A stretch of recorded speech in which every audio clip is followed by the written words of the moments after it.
Hey guys, this is Mike. I want to go over a couple things. This is Fire Extinguisher ABCs and 123s. As you all know, there was a big fire on Sunday, and some people in the neighborhood where I was in, where my parents live, don't know how to use a fire extinguisher. And while probably most of your life you'll never have to use one, at least I hope you don't. It's good to know how to use one. I had some people ask me if anyone knew how to use one, and the fire extinguisher they had was out of charge and had the pin pulled on it. So I'm going to show you guys what I do at my house, and then you can do whatever you want. But right here is one of the fire extinguishers I have in my garage. I keep it near my door, which would, which is right there. It's on the wall. That would be, what you would see in like a commercial building. This one here is a little Amerex. I think this is just a 5-pounder. As you can see, I bought it it's up to date on its inspection and service. I use Champion Fire Equipment on Lorraine Road in Cleveland. I've been going there for years now. This one was actually came from the City of Cleveland Municipal School District, I think. Let me show you a couple things about these things. Uh-oh. So this is what's called an ABC dry chemical extinguisher. That means it can do trash and like paper and wood, gasoline and, flammable liquids like that, and electrical fire. So it pretty much anything at your standard house or apartment building or commercial office building, it's pretty much your standard go-to workhorse standard fire extinguisher. There's other kinds, but this is, your standard fire extinguisher that they would sell at Home Depot or any fire equipment dealership. Like I said, I go to a fire equipment place, and I keep my stuff all up to code and everything. The first thing you want to check is your gauge there. That's going to tell you, if you zoom in on it, if it's charged or overcharged. This one is in the green. That means it's got a perfect charge on it. Then we want to make sure that the pin is in place. This pin is in place. And you can see it's got the safety tag on it saying that it's been inspected. This extinguisher is up to service. It was inspected by Champion Fire Equipment. It's good for this year, 2020. If you buy one at Home Depot, it's not going to have the tag on it. I get them serviced. It costs like $6 every time you get them serviced. We only need to do it once a year. It's not a requirement for a homeowner. I do it because I'm weird, but you don't have to. Every 10 years, these extinguishers have to be recharged. You can tell when an extinguisher had its 10-year recharge because it's going to have this green collar on it. That means that they took it, opened it up, emptied out the old foam, cleaned it up, put it back together, and recharged it. That's how that works. If there's a fire, in the event of a fire, this little 5-pounder, they make these all the way up to 25 pounds and more.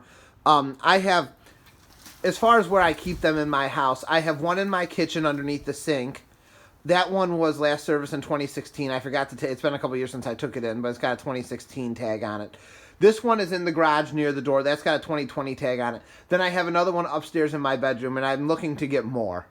But I've got those three. That's a pretty good start. I think they recommend that you put them in your bedroom. 5-pounders are good. These 5-pounders are generally, these Amerex 5-pounders are generally $60. If you go to a fire equipment dealership, though, they may have gotten some from a school or another commercial building that they pulled out and replaced. Sometimes they do that, and they may be able to sell you these for $35. The price doesn't matter. As long as it's got right here, it's good. We've got 2020, we're up to inspection. You can see it's got a charge. We've got the valid inspection tag on it. We're good to go. The state fire marshal will give that one a thumbs up. What you want to do in the case of a fire, say there's a trash can fire or something, these things only work about 5-10 feet away. You want to pull the pin, hold it upright, aim this at the base of the fire, then clamp these two levers together. That's going to discharge the foam. Aim to the base of the fire. You always want to go to the base of the fire. Sweep left to right, left to right, left to right. It may take, hopefully not more than one extinguisher, but if it does, have a couple ready. like I said, I keep one in my garage, one in my kitchen, one in my bedroom upstairs, and I'm looking to get more. I think the ones they sell at the Home Depot, like the kitties, I think those are like the 25 pounders, which are pretty good. My parents have a nice 1990 Ansel Century 25 pounder in their garage, which I had recharged in 2016, and then I just recently had to pull the pin on it and almost use it on Sunday.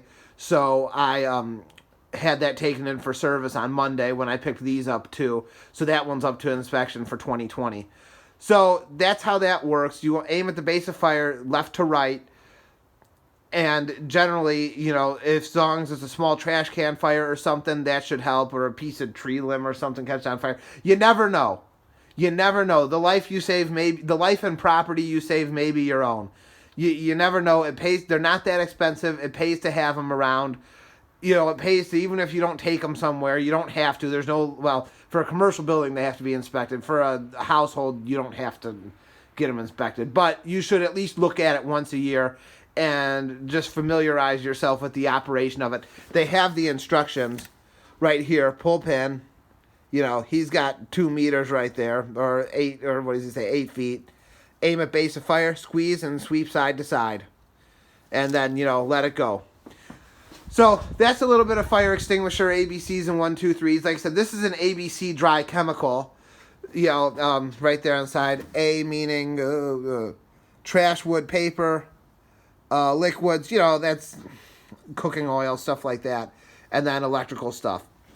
And then if we look at the tag here, they have this the ABC dry chem, there's BC dry chem, and then so on and so forth. Carbon dioxide, those are the you'll see them on cruise ships. Those are the big extinguishers. They don't have a recharge gauge on them, and they've got the big horn at the end of the hose there.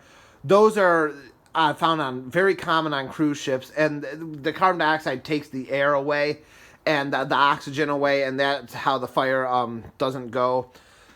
Let's see here. There's halon and stuff, K-class, loaded stream, some of the wet sprinkler, dry sprinkler, fire alarm, all the different types of systems. Purple K, I think that's for kitchens and things, but don't quote me on that. There are water extinguishers, you know, and these are all your suppression systems that you would see at a restaurant or, you know, laboratory or something else. That's not really valid for homeowners. But right here is the big one. Like I said, ABC dry chemical service February, and then, you know, it's good to go. If it does need a recharge, because it's been 10 years since the last recharge, or they don't know when it has been, and you feel, things, you know, old needs recharge. What they're going to do is they're going to take it, like I said, they'll discharge it, recharge it, the fire equipment people will, and then the tag will actually say recharged on it. And then supposedly every year you're supposed to get these in a commercial building. You're supposed to get them inspected every year. Generally, the fire equipment people, they kind of know, and they just come out and do it. So that's how that works. But, you know, that's just a little bit of fire extinguisher stuff. So I hope this helps. Like I said, the life and property you save may be your own. All right, good night, everyone. Have a good day. Bye-bye.